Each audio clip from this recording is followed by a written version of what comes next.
जमलेल्या माझ्या तमाम हिंदू बांधवांनो, भगिनींनो आणि मातांनो, आज पुन्हा एकदा राम मंदिराच्या लढ्याला सुरुवात करतो आहोत। काही वर्षांपूर्वी आपण सर्वजण साक्ष आहात, हिंदू हृदय सम्राट शिवसेना प्रमुखांनी मंदिर निर्माणाच्या लढ्याला एक तेज प्राप्त करून दिलं होतं।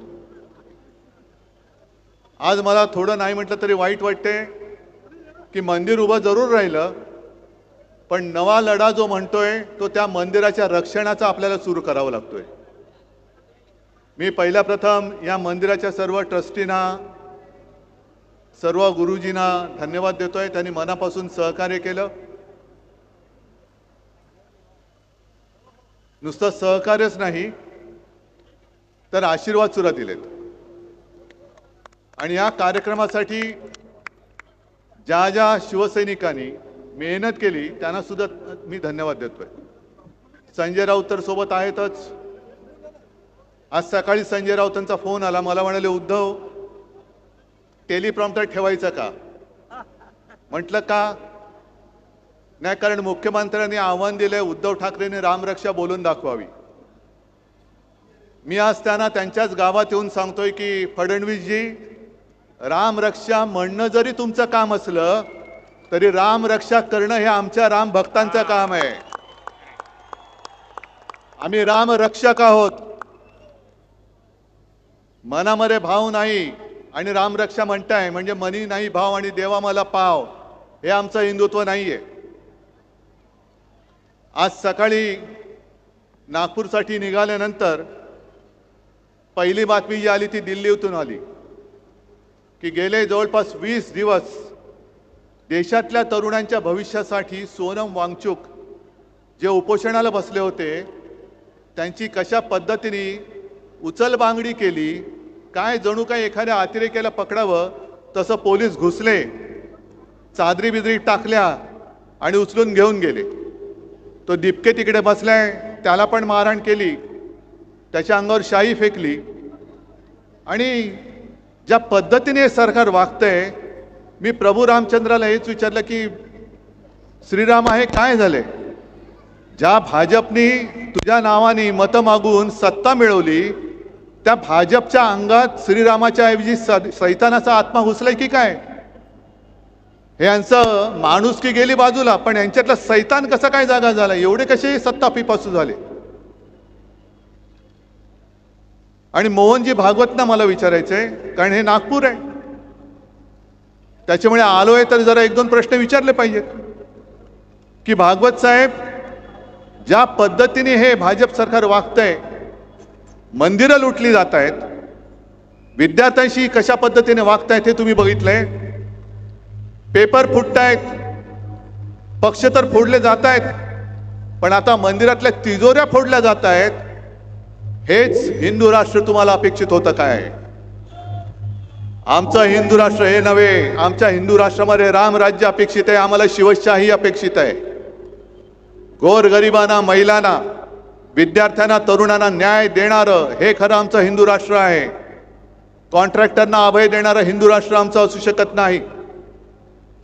आणि म्हणून भागवत साहेब, तुम्ही जे याच वर्षी फेब्रुवारीमध्ये बोलला होतात की या देशातले मुस्लिम सुद्धा हिंदूच आहेत आणि हिंदूंनी 2 ते 3 अपत्य जन्माला घालायला पाहिजेत, बोलले होते ना रे? मग ही अपत्य जन्माला घातली, जी अपत्य घातलेत आणि परीक्षेतले पेपर फुटलेत, अनेकांनी आत्महत्या केल्यात, त्यांचं पहिलं काय करणार? आणखीन अपत्य जन्माला घालून पुन्हा त्यांनी तुम्ही तसेच चिरडणार आहात? हे हिंदू राष्ट्र आमच्या संकल्पनेतलं नाहीये, हे अजिबात नाही। आणि मला तेही दिवस आठवत आहेत ज्या वेळेला बाबरीचा लढा झाला होता आणि बाबरीचं पतन झालं, बाबरी पाडण्यात आली। हे आज सत्तेवर बसले त्यापैकी एकही कोणी छाती पुढे कडून आला नव्हता, तेव्हा फक्त एकमेव हिंदू हृदय सम्राट उभे राहिले होते। कारण भाजपवालेच तेव्हा म्हणत होते की हे आमचं काम नाही, असेल तर शिवसैनिकांचं काम असेल। मला वाटतं संजय राऊत तुम्ही फोन केला होता, कारण मी स्वतः तेव्हा बाळासाहेबांच्या बाजूला उभा होतो, मला माहित नाही पलीकडे कोण आहे। म्हणजे संजय राऊत आहेत का? मला एवढं कळलं एक पत्रकार आहेत. आणि बाळासाहेबांनी उत्तर दिलं होतं की जर हे काम माझ्या शिवसैनिकांनी केलं असेल तर त्यांचा मला गर्व आहे. आणि गर्व से कहो हम हिंदू है, ही घोषणा त्यांनी बुलंद केली होती. अनेक कारसेवकांनी तुरुंगवास भोगला, अनेकांनी बलिदान केलं, अनेक जण त्यावेळेला झालेल्या पोलीस अत्याचारामध्ये कायमचे अपंग झाले. बाळासाहेबांनी जो धोका डोक्यावरती घेतला होता, अनेक जणांनी जे बलिदान केलं, हे यांच्या चोरांच्या पोटापाण्याची सोय करण्यासाठी नव्हतं केलेलं. मंदिर वही बनाएंगे, कशाला? बनाने के बाद लुटने के लिए. आम्ही आहोत ते मंदिर लुटारूंच्या विरुद्ध आहोत. फडणवीस साहेबांना सांगायची की आमची चेष्टा टिंगल मस्करी करण्यापेक्षा तुम्ही मंदिर लुटणाऱ्यांच्या बाजूने आहात की राम रक्षा करणाऱ्यांच्या बाजूने आहात ते पहिले स्पष्ट करा. हे आंदोलन म्हणजे राम रक्षा पाठ आहे की नाही बघण्याचं आंदोलन नाहीये. हे एखाद्या वर्गाच्या मॉनिटर सारखं बोलू नका. राम रक्षा पाठ आहे की नाही. राम रक्षा म्हणजे आज जे आपण नेहमी म्हणतो की रामाने आपली रक्षा केली पाहिजे, आज राम भक्तांना रामाची रक्षा करण्याची वेळ या रामाच्या नावाने मत मागून सत्तेत आलेल्या भाजपच्या कारभारामध्ये आपल्याला करावी लागते. याच्यासारखं हिंदूंचं दुर्दैव कोणतं? आणि कोणतं असं क्षेत्र आहे की ज्याच्यामध्ये भ्रष्टाचार नाहीये? केदारनाथच्या मंदिरात चोरी झाले, बद्रीनाथच्या मंदिरात चोरी झाले, उज्जैनमध्ये जमीन घोटाळा झालेला आहे, अयोध्येमध्ये जमीन घोटाळा झालेला आहे. अयोध्येमध्ये सुद्धा मंदिराच्या नावाने स्वस्तात जमिनी घेतल्या गेल्या आणि शतपटीने किमती वाढून ट्रस्टला विकल्या गेलेल्या आहेत. हे मी नाही म्हणत, बाकी सगळे म्हणतायत. अनेक जण जे साधू आहेत ते आज राग व्यक्त करतायत, संताप व्यक्त करतायत. आणि एका साधूने तर सांगितलं हे तो मंदिर नाहीये, हे तर म्हणे पैसा गोळा करण्याचं केंद्र झालेलं आहे भाजपचं, एटीएम. आणि मग आणखीन काही जणांनी म्हणाले की तिथे जो काही पैसा गोळा केला गेला, तिथे जो काय तिजोरीवरती डल्ला मारला गेला, त्यातून आमदार खासदार विकत घेतले गेले. आज मला त्या गद्दारांना सुद्धा बोलायचंय, विचारायचंय. माझ्यावरती आरोप करत होतात बाळासाहेबांचे विचार सोडले. अरे मी बाळासाहेबांचा विचार घेऊन आज सुद्धा ठामपणाने उभा आहे. मंदिर चोरांना आम्ही जाब विचारायला उभे आहोत. तुमच्यामध्ये जर हिंमत राहिली असेल तर तुम्ही भाजपला प्रश्न विचारून दाखवा. त्यांच्या घरचे पाणके होऊ नका. तुमच्यामध्ये जर हिंदुत्वाचा अस्सल रक्त असेल, या गद्दारांच्या अंगामध्ये हिंदुत्वाचा अस्सल रक्त असेल, तर त्यांनी मंदिर चोरांविरुद्ध आपली भूमिका स्पष्ट करायला पाहिजे. का नाही करत? कारण यांच्यामध्ये दम राहिलेला नाही. लाचार होणारा हा खरी हिंदू नाहीये. इथे जमलेत सगळ्यांच्या डोक्यामध्ये नुसत्या भगव्या टोप्या नाहीयेत. मी हा भगवा झब्बा आणि हातामध्ये भगवा झेंडा हा काही गंमत म्हणून घेतलेला नाहीये. आमच्या अंगामध्ये जे हिंदुत्व शिवसेना प्रमुखांनी भिनवले त्याचं हे प्रतीक म्हणून आम्ही भगवे टोप्या आणि भगवा झब्बा आणि भगवे झेंडे घेऊन फिरतो आहोत. ही काय नाटक कंपनी काढलेली नाहीये. गेल्या वेळेला याच भाजपने आपल्याबरोबर दगाबाजी केली आणि म्हणून आपल्याला महाविकास आघाडीचं सरकार स्थापन करावं लागलं. तेव्हा हेच काहूर करत होते, हिंदुत्व सोडलं, हिंदुत्व सोडलं. अरे आम्ही हिंदुत्व सोडूच शकत नाही. पण आज मला भाजपला विचारायचंय, तुम्ही का हिंदुत्व सोडलं? तुम्ही का बोलत नाही आहात? आणि माझी तर ठाम मागणी आहे, हे SIT BIT यांनी स्थापन केलेली थोतांड आहेत, ही नाटकं आहेत. एक एक विषय निर्माण झाले का दुसरा विषय काढायचा की पहिला विषय लोक विसरून जातात आणि मग त्याचंच भांडवल करायचं. आणि त्यांना माहिती आहे लोकांची मेमरी ही जास्त दीर्घकालीन नसते. पण मंदिर लुटीचा विषय आम्ही जोपर्यंत धसाच लागत नाही तोपर्यंत आम्ही सोडणार नाही. मुंबईमध्ये केले, नागपूरमध्ये केले, मी तर राज्यात सगळीकडे जाणार आणि बाहेरच्या राज्यात अगदी अयोध्येला आणि काशी विश्वनाथ त्याच्या सुद्धा दर्शनाला जाऊन मी महाआरती करेन. कारण हिंदुत्वाला जाग माझ्या वडिलांनी आणलं. होय, घराणेशाही म्हणा पाहिजे तर माझ्या वडिलांनी आणलेली आहे.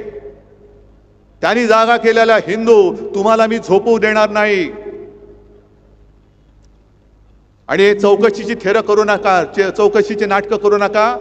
जर तुम्हाला प्रामाणिकपणाने याचा निकाल लावायचा असेल तर निवृत्त न्यायमूर्तींच्या अधिपत्याखाली चौकशी समिती स्थापन करा. आणि न्यायमूर्ती सुद्धा गोगलगाईसारखे नकोत, तबका आणि आरत्या ओवाळणारे नकोत, तर निस्पृह आणि निष्पक्षपातीपणाने काम करणारे अभय ओकांसारखे निवृत्त न्यायाधीश तिकडे नेमा आणि मग दूध का दूध पाणी का पाणी बघा कशात काय ते शोधा तुम्ही. पण आम्ही कशावरही प्रश्न विचारायचे नाहीत. काही विचारलं तर हे देशद्रोही ठरवतात. आणि या राम मंदिर चोरीबद्दल यांच्यातलेच एक व्यक्ती आहेत, काय बोलतायत बघा. शायद उन्होंने श्रद्धा पूर्वक भाव के साथ भगवान के मंदिर में अर्पित नहीं किया होगा, इसलिए उनका पैसा चोरी. ऐकू येते का रे? हमारा पैसा चोरी नहीं हुआ, हमारा पैसा मंदिर में लगा है. थोडक्यात सांगतो तुम्हाला, उत्तर प्रदेशचे हे विधानसभेचे अध्यक्ष आहेत सतीश महाना, आणि ते म्हणतायत की ज्यांनी सच्चे श्रद्धा काय भाव के साथ म्हणजे श्रद्धेने ज्यांनी पैसे दिलेले नाहीत त्यांचे पैसे चोरीला गेलेत, आमचे पैसे तसेच आहेत. आणि ज्यांचे पैसे चोरीला गेलेत असं वाटत असेल त्यांना माझ्यासारखे करोडो लोक पैसे द्यायला तयार आहेत. राम मंदिर ही तुमच्या बापाची जागीर नाहीये. आम्ही सुद्धा राम भक्त आहोत. आणि तुम्हाला सगळ्यांना लक्षात असेल की 2 वर्षापूर्वी 22 जानेवारीला अयोध्येमध्ये जेव्हा राम मंदिराचं लोकार्पण झालं होतं, मोदी बसले होते तिकडे, एकही शंकराचार्य त्यांच्या सोबत नव्हता. आणि तेव्हा आपण कुठे होतो? आपण नाशिकच्या काळाराम मंदिरामध्ये होतो. ज्या काळाराम मंदिराचा इतिहास असा आहे, डॉक्टर बाबासाहेब आंबेडकरांनी मंदिरात प्रवेश, हा राम तुझा नाही, हा राम माझा सुद्धा आहे आणि त्याचं दर्शन घेण्याचा अधिकार हा माझा आहे, मला सुद्धा आहे, मला तो मिळालाच पाहिजे म्हणून सत्याग्रह केला होता. तेच ते राम मंदिर. आणि दुसऱ्या दिवशी 23 जानेवारीला मी जाहीर सभेत बोललो होतो, आम्ही जय श्रीराम जरूर बोलतो, जय शिवराय जय श्रीराम, पण आम्हाला राम पाहिजे तो भाजप मुक्त राम पाहिजे. त्या आंदोलनाची सुरुवात आहे भाजपा मुक्त राम. आणि ही चोरी, हा दरोडा हा केवळ दानपेटीवरचा नाहीये, तर हा दरोडा तमाम हिंदूंच्या भावनेवरती, तमाम हिंदूंच्या श्रद्धेवरती घातलेला या मंदिर चोरांनी घातलेला दरोडा आहे. आणि न्यायमूर्ती तुम्ही झालं पाहिजेत. या देशातला, या जगातला प्रत्येक हिंदू या चोरीबद्दल न्यायाधीश बनून त्यांनी न्याय निवाडा केला पाहिजे. अटल बिहारी वाजपेयी जे बोलले होते, जेव्हा एक दंगल झाली होती, मला वाटतं भिवंडीच्या आसपास, तेव्हा वाजपेयीजी बोलले होते की अब हिंदू मार नहीं खाएगा. मग मी आज तुम्हाला सांगतोय, तुम्ही कसे हिंदू झाले पाहिजेत? जे चोर आहेत त्यांना ठणकावून सांगा, अब हिंदू माफ नहीं करेगा. हिंदू नुसता जागा नाही, हिंदू आता पेटलेला आहे. आज आम्ही सगळ्यांना आमंत्रण दिले होते, देवेंद्र फडणवीसांना दिलं होतं, मोहनजी भागवतांना दिलं होतं, सगळ्यांना. अगदी काँग्रेसची लोक सुद्धा माझ्यासोबत आहेतच, खासदार आहेत, सुनील केदार आहेत, आणखीन कोण कोण आहेत बघा. मी हिंदुत्व सोडलं का यांनी हिंदुत्व धरले? हे राम म्हणजे कोणाची तुमची खाजगी मालमत्ता नाही हो. भाजपचे कोणी आहेत का इकडे? सगळे राम भक्त आहेत. भाजपचे कोणी आहेत? मग हिंदुत्व कोणी सोडलंय?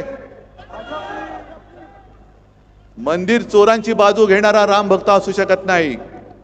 म्हणून मला फडणवीसांना सांगायचंय की शब्दाचे खेळ करू नका. राम रक्षा येते की नाही? राम रक्षा स्तोत्र येत नसेल, पण मला रामाची रक्षा करायला येते आणि ते केल्याशिवाय मी राहणार नाही, मागे नाही हटणार. जर तुम्हाला असं वाटत असेल की केवळ तुम्हाला राम रक्षा म्हणता येते म्हणून तुम्हाला मंदिराची चोरी क्षम्य आहे, अजिबात नाही. तिकडे लाखो करोडो हिंदूंच्या भावनांनी बांधलं गेलेलं ते मंदिर आहे. गावागावात शिवसेना प्रमुख फिरलेले आहेत, गावागावात शिवसैनिक फिरलेले आहेत. अनेक जणांनी अनेकांनी केसेस अंगावर घेतलेले आहेत, पोलिसांचा मार खाल्लेला आहे. छातीवरती वळ उठला तरी मागे न हटता अयोध्येला जाणारे आमचे शिवसैनिक आहेत. आणि त्या शिवसैनिकांना सोबत घेऊन राम रक्षा म्हणण्याचं नव्हे तर राम रक्षा करण्याचा हा लढा मी आजपासून सुरू करतो आहोत. चोरानो मध्ये येऊ नका, चोरानो मध्ये येऊ नका. आणि हा राम भक्त आणि राम मंदिर चोर असा लढा आहे. सगळ्यांनी ठरवायचं तुम्ही कोणत्या बाजूला आहात. राम भक्तांच्या बाजूला आहात की मंदिर चोरांच्या बाजूला आहात. हे फडणवीसांनी उत्तर द्यावं, भागवत साहेबांनी उत्तर द्यावं की तुम्ही कोणाच्या बाजूला आहात. कारण तुमचं जिथे राज्य आहे त्या उत्तर प्रदेशचे अध्यक्ष जर ह्या एवढ्या मस्तवालपणाने बोलत असतील आणि तुम्हाला कोणाला काही वाटत नसेल तर तुमचं हिंदुत्व हे ढोंगी आहे. आज हे मी तुमच्या नागपूरमधून तुमच्यावरती आरोप करतोय. हा लढा जो आहे हा केवळ मुंबई नागपूर पुरता मर्यादित ठेवून चालणार नाही. जसं मी म्हटलं की मी सगळ्या प्रमुख शहरात जाणार आहे, इतर राज्यात सुद्धा जाणार आहे. तुम्ही जिथून जिथून आलात, ज्या गावातनं आलात, ज्या खेड्यातनं आलात, 5 असतील तर 5, 10 असतील तर 10, 25 तर 25, 50 तर 50, पण राम रक्षेचा हा लढा तुम्हाला गावोगावी खेडोपाडी नेलाच पाहिजे.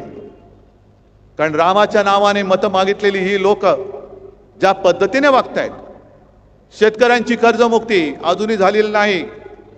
जसा तो एक जमाना होता, मंदिर वही बनाएंगे लेकिन तारीख नहीं बताएंगे, तसं कर्जमुक्तीच्या बाबतीत होत चाललेलं आहे. निवडणुकीच्या आधी लाडकी बहीण म्हणून योजना जाहीर केली, आता जवळपास 92 लाख महिलांना त्यातून वगळून टाकलेलं आहे. निवडणुकीच्या आधी ज्या महिलांना साडी देत होते त्या साड्या सुद्धा आता देणं यांनी रद्द करून टाकलेलं आहे. म्हणजे जेव्हा जेव्हा ज्याची गरज असते ती गरजेपुरतं वापरायचं आणि फेकून द्यायचं. आता तर प्रभू श्री रामाला सुद्धा फेकून द्यायला निघालेत. एवढे नीच राज्यकर्ते यापूर्वी मी कधी पाहिलेले नव्हते, आजपर्यंत मी कधी पाहिले नव्हते. पण कर्तव्य आपलं आहे. त्यांना जर असं वाटत असेल की आम्ही काही केलं तरी चालतंय, आम्ही चालू देणार नाही. आज सुद्धा बाळासाहेबांनी उभा केलेला कट्टर कडवट देशाभिमानी हिंदू हा तुम्हाला जाब विचारण्यासाठी तुमच्या समोर उभा राहिलेला आहे. आणि ज्याप्रमाणे आजच्या आंदोलनाला मी सर्व पक्षांना हाक दिली होती की पक्ष बाजूला ठेवा, हा हिंदुत्वाचा लढा आहे, तसंच उद्या आम्ही मुंबईमध्ये करतोय ते सोनम वांगचुक आणि अभिजित टिपके यांनी जो लढा तिकडे उभारलेला आहे त्या लढ्याला पाठिंबा देण्यासाठी मुंबईमध्ये मी उद्या आंदोलन करतोय. तुम्हाला सुद्धा शक्य असेल उद्या तुम्ही सुद्धा आंदोलन करा. जिथे जिथे तुम्हाला जे जे करता येणे शक्य शांततापूर्ण मार्गाने ते करा. अनेकांनी मला विचारलं तुम्ही दिल्लीला जाणार का. म्हटलं जरूर जाईन, पण नुसता कोरड्या शब्दांनी त्यांचं मी समाधान करायला जाणार नाही. पहिले इकडे मी आंदोलन करेन, पहिले मी त्यांना इकडे पाठिंबा रस्त्यात उतरून दाखवेन आणि मग मी त्यांना भेटायला जाईन. कारण सोनम वांगचुक हे 20-25 दिवसापूर्वी, आता उपोषणाला 20 दिवस झाले, त्याच्या आधी 8-10 दिवस म्हणजे गेल्या महिन्यात ते घरी येऊन मला भेटून गेले. अभिजित दिपकेशी सुद्धा माझं बोलणं झालेलं आहे. आणि उद्याचं सुद्धा जे आंदोलन आपण मुंबईमध्ये करतोय तिथे सुद्धा आज या चॅनलच्या माध्यमातून मी सर्व पक्षाच्या सर्व भाषिकांना आवाहन म्हणजे विनंती करतोय की हा जो लढा आहे, जसा हिंदुत्वाचा मंदिर चोराविरुद्ध ढोंगी हिंदूंविरुद्ध आहे, तसाच उद्याचा लढा हा आपल्या देशाच्या भविष्य असलेल्या युवकांसाठीचा लढा आहे. मी तिथे जात पात धर्म मानत नाही. ज्यांना युवकांबद्दल आस्था आहे, ज्यांना ही दडपशाही चाललेली ती मंजूर नाहीये, ते सगळेजण उद्या तिकडे यावेत. हे आमंत्रण मी आज या चॅनलच्या माध्यमातून सगळ्यांना देतोय. आणि आजपासून हा राम रक्षा म्हणजे रामाचं रक्षण, मंदिराचं रक्षण हे राम भक्तांना करावं लागतंय. त्या लढ्याची सुरुवात होते. तयारी आहे तुमची. ही ठिणगी इकडे टाकलेली आहे. या ठिणगीचा वेगळा वणवा हा राज्यभर नेण्याचा, निदान विदर्भात नेण्याचं काम हे तुम्हाला करावं लागणार आहे. कारण हा विदर्भच नेहमी भरघोस मताने भाजपला निवडून आणून देत असतो. जर विदर्भाने त्यांचा पाठिंबा भाजपच्या मागणं काढला तर भाजप भुसकन खाली पडल्याशिवाय राहणार नाही.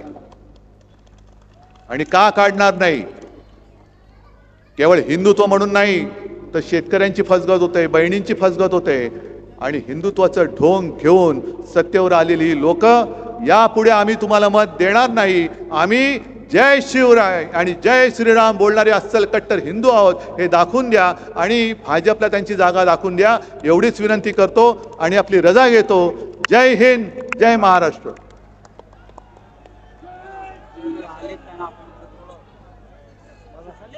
कधी आलं बाबा?